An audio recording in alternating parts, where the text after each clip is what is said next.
Now to the FCT, where the Minister of the Federal Capital Territory, President Nyesom Wike, has stated unequivocally he will not bow to blackmail or elate pressure in the ongoing campaign to enforce the payment of ground rent and other statutory taxes in Abuja. President Wike issued the warning during a media inspection tour of ongoing and completed infrastructure projects in the FCT as part of activities marking President Bola Tinubu's second year in office.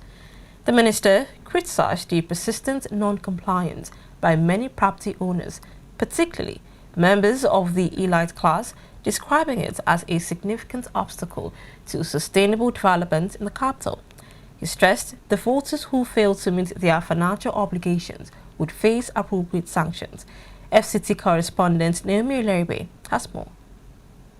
After returning from a brief trip abroad, the FCT Minister, Barrister Nyesom Wike, resumed his routine inspection tour, visiting the ongoing construction of the International Conference Center as well as the Gishiri to Katampe flyover project.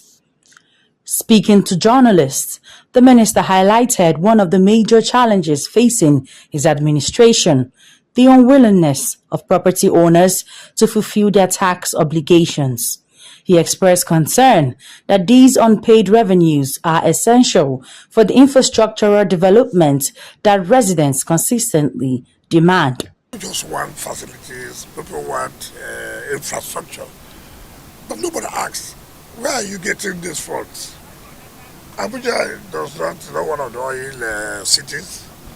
We only rely on taxes. We did not even, these are not new taxes. These are taxes that have been here for years.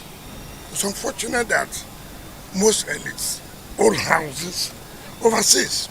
They know the implication of not paying your taxes. They know such taxes are gone.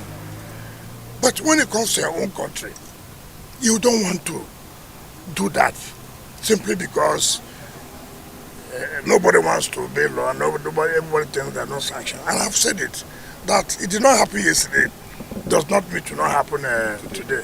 Reacting to recent reports of an explosion in the Mogadishu Army cantonment along the Maraba-Nyanya Expressway, the minister clarified that the incident was not a terrorist attack. Let me correct an impression. The security never said it's a suicide bomber.